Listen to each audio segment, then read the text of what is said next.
સુરત મનપાની ચૂંટણીમાં ભાજપની જીત બાદ મેયરના પદને લઈને ચર્ચાઓ તેજ થઈ છે અને આ વખતે સામાન્ય વર્ગની મહિલા કેટેગરીના મેયરની ટર્મ છે કે જેમાં 120માંથી 115 બેઠક પર ભાજપનો વિજય થયો છે।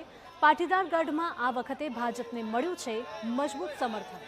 પાટીદાર પ્રભુત્વવાળા 11માંથી 10 વોર્ડમાં ભાજપની પેનલનો વિજય થયો છે। મેયર પદે પાટીદાર વિસ્તારના મહિલા કાઉન્સિલરને લોટરી લાગે તેવી પૂરેપૂરી સંભાવના।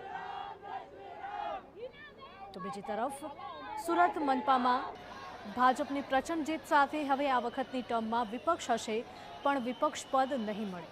ભાજપે 30 વર્ષ બાદ ઇતિહાસનું પુનરાવર્તન કર્યું છે।